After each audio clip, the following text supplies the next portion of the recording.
The old farmer thought he'd lost his beloved horse in the flood, but then a miracle happened. The wind howled like a banshee, tearing through the old oak trees that lined the banks of the Mississippi River. Rain lashed down in sheets, blurring the world into a gray, swirling chaos. Inside the small, sturdy farmhouse, perched on a hill overlooking the river, 70-year-old Eleanor Ellie McBride paced restlessly, her worried gaze fixed on the raging waters below.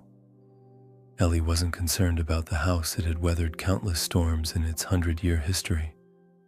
Her anxiety stemmed from the sight of her beloved horse, a magnificent palomino named Champ, trapped in the flooded lower pasture.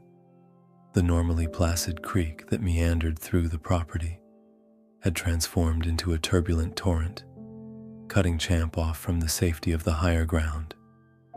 Champ, a retired racehorse Ellie had rescued from a dubious auction 5 years ago, was her pride and joy. He was more than just a horse to her.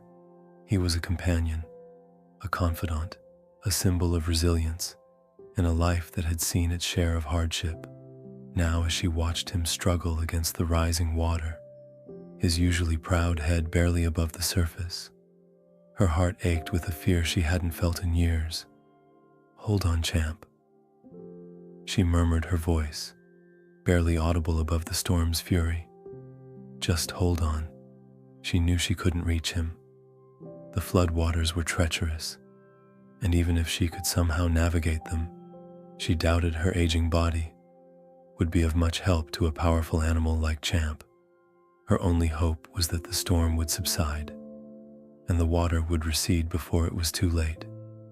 As darkness fell, the storm intensified. Ellie, unable to bear the sight of Champ's struggle any longer, retreated to the living room, where a crackling fire offered a meager sense of comfort.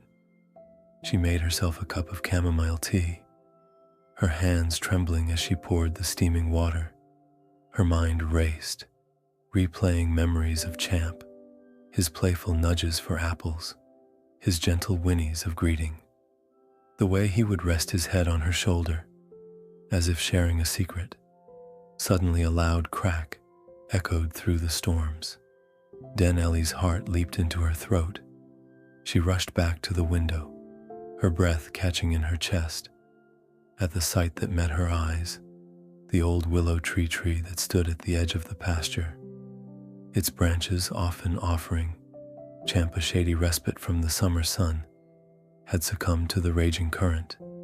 It had fallen, its massive trunk now a bridge across the churning water, and Champ, with a desperate surge of energy, was clambering onto it.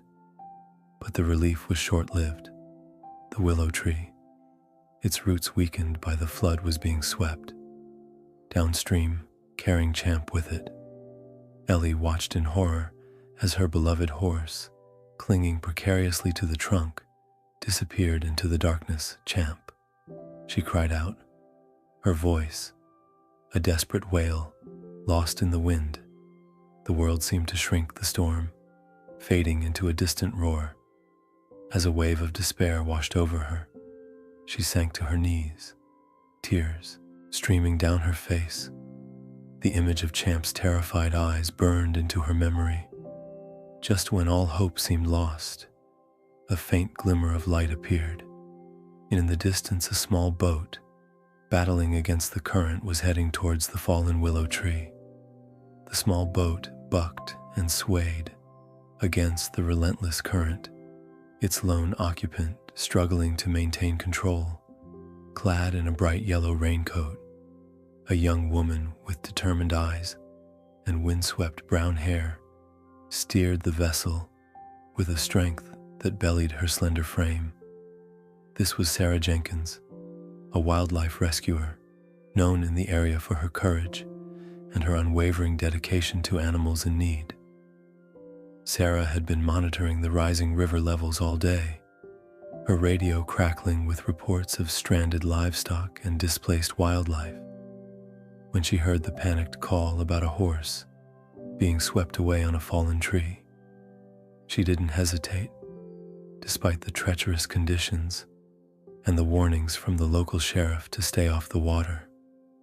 She launched her small rescue boat, her heart pounding, with a mix of fear and adrenaline as she navigated through the debris-filled water, her headlamp cutting through the darkness. She spotted the silhouette of the horse clinging to the partially submerged willow. The sight of the animal, its powerful muscles straining against the current, filled her with a surge of determination. "Hold on, fella," she shouted over the roar of the water, her voice carrying a note of reassurance that surprised even herself. Maneuvering the boat closer was a risky dance with the raging river. One wrong move, and she could be capsized, thrown into the churning water. But Sarah, with years of experience navigating these waters, was undeterred.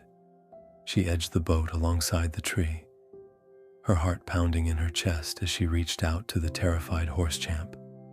Exhausted and disoriented, eyed her with suspicion.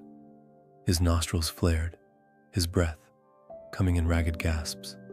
Sarah, sensing his fear, spoke to him in a low, soothing voice, her hand outstretched. "It's okay, boy," she said gently. "I'm here to help." Slowly, cautiously, she reached out and stroked his neck, feeling the tremors that ran through his soaked coat. Champ, responding to her calm presence, gradually relaxed his fear, giving way to a flicker of trust. But getting him off the tree and into the boat was another challenge altogether. The willow was unstable, threatening to roll over at any moment, and Champ, though exhausted, was still a powerful animal, capable of injuring himself or Sarah. In his panic, thinking quickly, Sarah pulled out a rope from her backpack and fashioned a makeshift halter. With gentle coaxing and firm guidance, she managed to slip it over Champ's head. Then, taking a deep breath, she urged him towards the boat. Champ hesitated, his hooves slipping on the wet wood. For a heart-stopping moment, Sarah thought he might lose his footing and be swept away. But with a final desperate lunge, he scrambled into the boat, landing with a thud that nearly capsized them. Sarah, her heart racing, quickly secured the rope and regained control of the boat. Champ, trembling but safe, stood beside her, his head lowered in exhaustion, as Sarah turned the boat and headed towards the faint lights of the town. She couldn't help but smile. She had done it. She had saved him. The lights of the small town of Willow Creek shimmered in the distance, a beacon of hope in the storm-ravaged night. Sarah steered the boat towards the familiar outline of the old boathouse, its weathered wooden planks groaning under the onslaught of the wind and rain. As she approached the rickety dock, she saw a figure emerge from the shadows, a lantern held high in the driving rain. It was Tom Riley, the town's veterinarian and Sarah's longtime friend. He had received her frantic message about the rescued horse and had rushed to the boathouse, his heart heavy with worry. Tom knew Sarah well, knew her passion for animals often led her into dangerous situations. He had patched her up more times than he could count, after encounters with everything, from angry raccoons to a territorial swan. "Sarah, thank God you're all right," he exclaimed, his voice filled with relief as he helped her secure the boat. "I was starting to think the river had claimed another victim tonight." "Not this time," Tom, Sarah replied with a tired smile, gesturing towards Champ, who stood shivering in the boat. "Meet my new friend. He needs a warm bed and a good look over Tomac." Eyes widened as he took in the sight of the magnificent Palomino, his coat plastered to his skin, his sides heaving. "He's a beauty," he murmured, already assessing the animal for injuries. "Looks like he's been through quite an ordeal together." They led Champ out of the boat and into the relative shelter of the boathouse.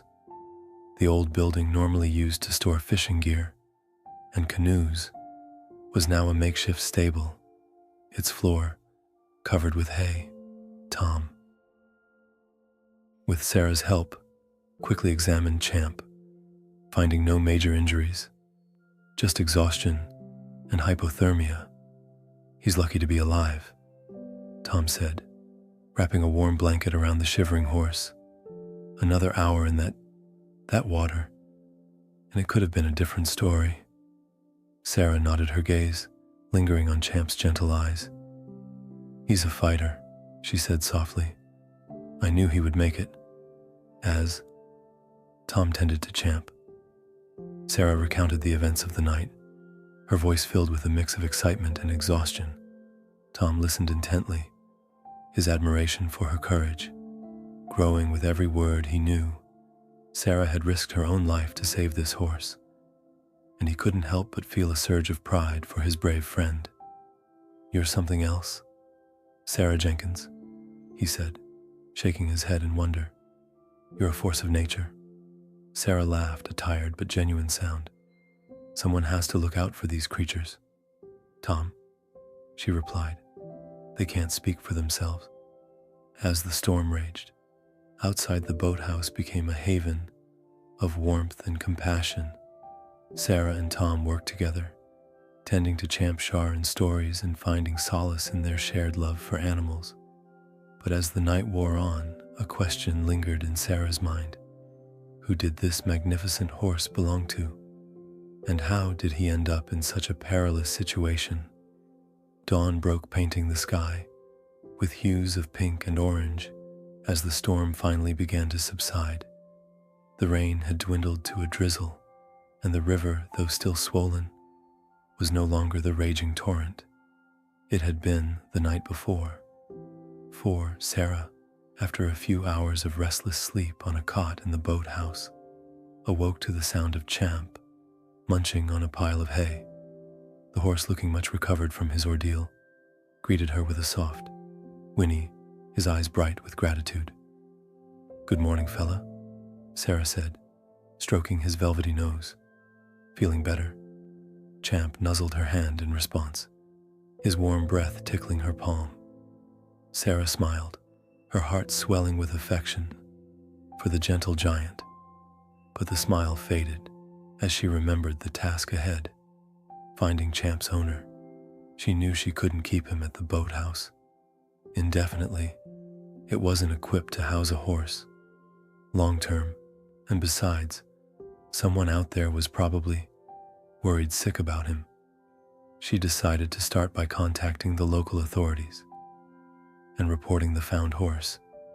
Perhaps someone had already reported him missing, leaving Tom to keep an eye on Champ. Sarah headed to the sheriff's office, her boots squelching on the muddy streets. Sheriff Thompson, a gruff but kind-hearted man, listened to her story with a frown. "A Palomino, you say?" he mused, stroking his chin. "Don't recall anyone around here owning a horse like that. Most folks have quarter horses or Appaloosas, good for working the land." He checked his records, but there were no reports of missing horses. Sarah's heart sank. She had hoped for a quick resolution, a reunion with a relieved owner, but it seemed finding Champ's home wouldn't be so easy. "Don't you worry," Sheriff Thompson said, sensing her disappointment. "We'll put the word out. Small town like this, news travels fast. Someone's bound to recognize him." He suggested Sarah put up flyers with Champ's description and the location where he was found. Sarah, grateful for his support, thanked him and headed back to the boathouse, determined to do everything she could to reunite Champ with his family. Meanwhile, back at the McBride farm, Ellie was in a state of despair. She had spent a sleepless night tormented by the image of Champ being swept away by the flood. As dawn broke, she couldn't bear the uncertainty any longer. She pulled on her boots, grabbed her raincoat, and headed out into the receding floodwaters, determined to find her beloved horse, even if it meant searching every inch of the riverbank. The devastation caused by the storm was heartbreaking, Trees were uprooted, fences were destroyed, and debris was scattered everywhere. Ellie trudged through the mud, her eyes scanning the landscape, her heart heavy with dread. Every broken branch, every piece of driftwood filled her with a renewed surge of fear and hope. Was it a sign? Was Champ out there somewhere? Alive? As she rounded a bend in the river, she spotted a cluster of people gathered near the old bridge. Her heart pounded as she approached, a glimmer of hope flickering in her chest. Could they have found Champ? Ellie's heart pounded in her chest as she approached. The group gathered near the bridge. She recognized a few familiar faces. Old man Hemmings, who ran the general store, Mrs. Peterson, the kindly librarian, and young Billy, the mischievous son of the local mechanic. They were all staring intent at something on the riverbank, their faces etched with a mix of concern and curiosity. "What is it?" Ellie asked, her voice trembling with a mixture of hope and fear. "Have you found something, old man?" Hemmings turned to her, his eyes filled with sympathy. "Morning, Ellie," he said gently. "Heard about your horse. Terrible thing. Have you seen him?" Ellie asked, her voice barely a whisper. "Is he?" She could bring herself to say the word, "dead." The thought was too unbearable. "Well, now that's the strange thing," Mrs. Peterson interjected, her voice hushed. "Seems someone found a horse matching your Champ's description down by the boathouse. A young woman brought him in last night.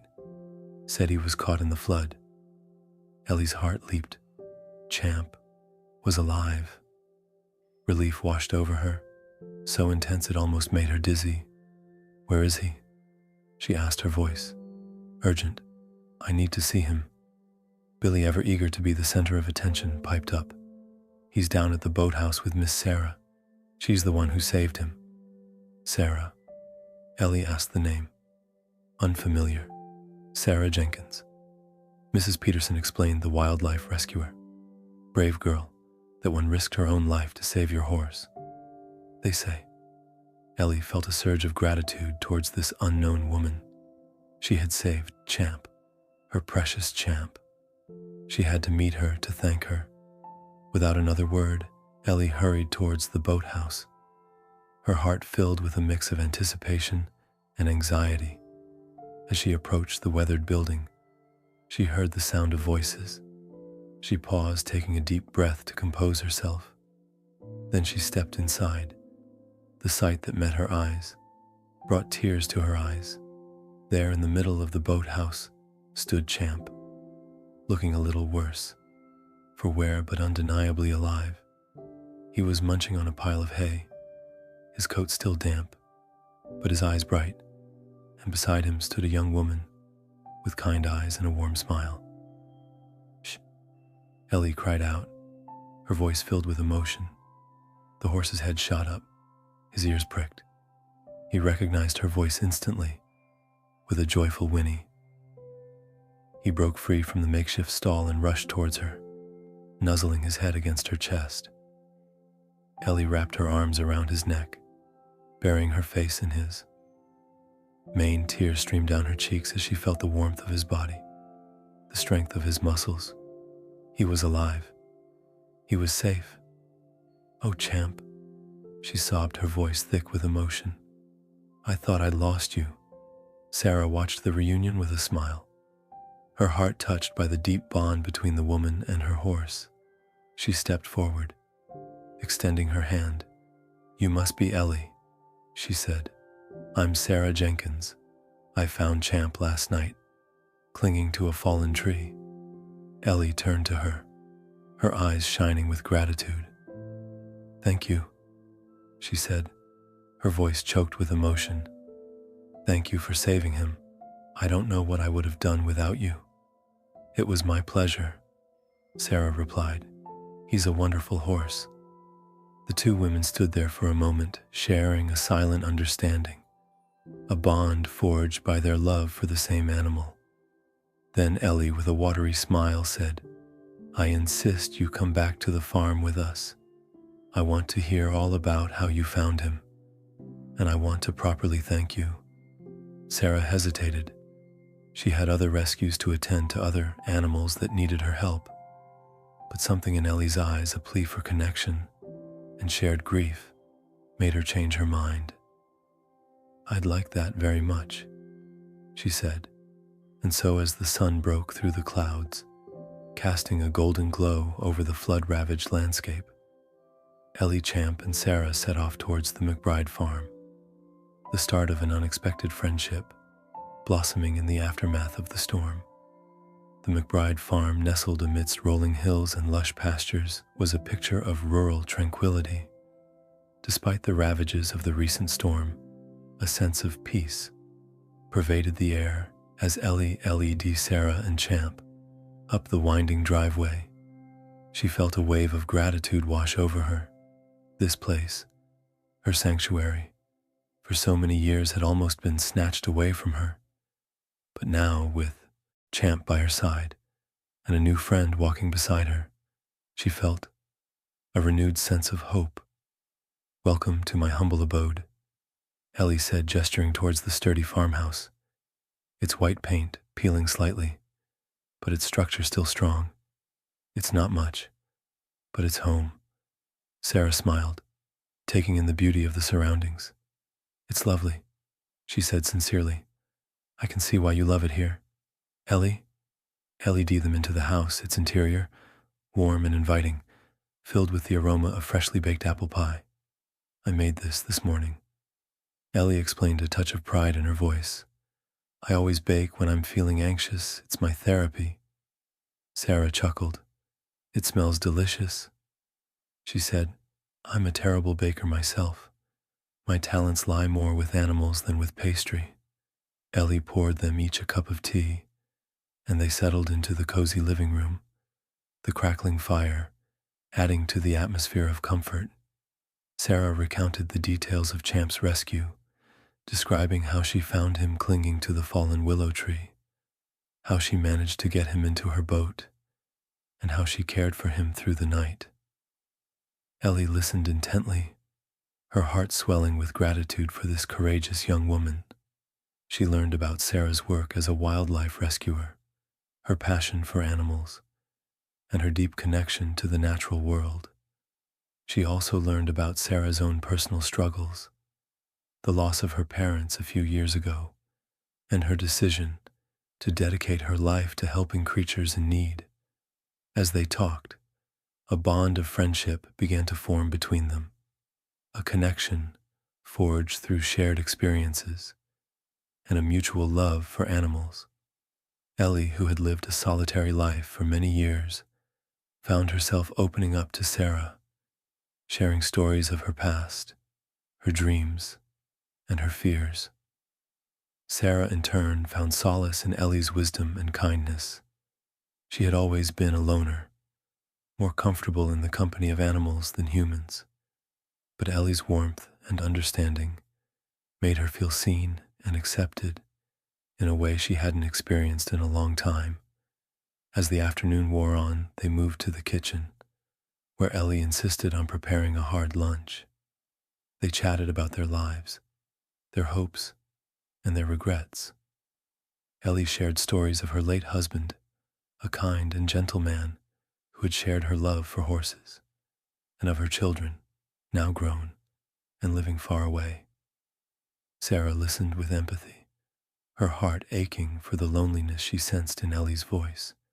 She realized that Ellie, despite her strength and resilience, was carrying a burden of grief and isolation, and she, Sarah, with her own experiences of loss and loneliness, could perhaps offer her some comfort. As the day drew to a close, Sarah prepared to leave Ellie, reluctant to see her go, insisted she stay for dinner. "It's getting late," she said, "and the roads might be treacherous. After the storm, you're welcome to stay the night." Sarah hesitated. She had planned to return to her small cabin in the woods, but the thought of spending another evening in Ellie's warm and welcome company was tempting. I wouldn't want to impose, she said. Nonsense, Ellie replied. I have plenty of room and I'd enjoy the company. Besides, she added with a twinkle in her eye, Champ would miss you. Sarah laughed. Well, in that case, I can't refuse.